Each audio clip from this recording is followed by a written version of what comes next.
Sana lahat ng inyong pagpupulungan ay ganito kaganda. Puno ng puno. San man ako lumingon ay nakikita ko sila.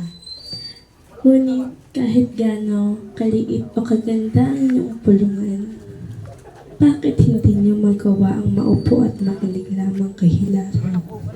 Bakit kayo ay lumalabas pa?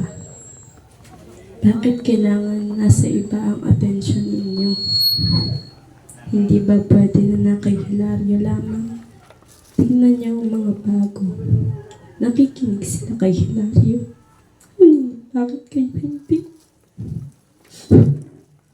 Kung nagmasid lamang, kung sino pa ang matatagal, yun pa ang palabas-labas. Pinabaliwala niyo ba ang mensahe ni Hilario?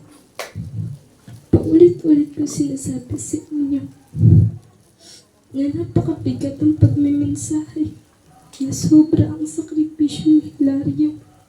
Ngunit bakit hindi ito nagtatanda sa inyong isipan?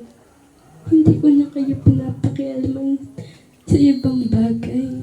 Ngunit pag nagsasalita si Hilario, kayo ay makinig.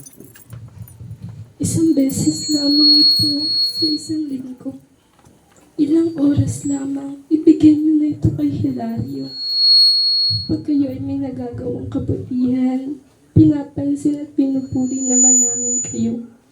Ngunit ang mga simpleng bagay, sana ibigay niyo na kay Hilario. Makinig na lamang kayo. Dahil dito, ang inyong mga katanungan ay masasagot at mas malilinawan kayo. Pag may mga maling panggagamot ay itinatama ni Hilario, dito pa lamang ay nasasagot ng inyong mga katanungan. Sana ibigay niyo ang oras na ito para sa kanya. Dahil napapagod din si Hilario. Sana isang puso isip at damdamin niyo ang bawat sakripisyo namin. Hindi ito pananumbat. Gusto ko lamang pahalagahan ninyo ang bawat segundo na kasama niyo ang inyong agos.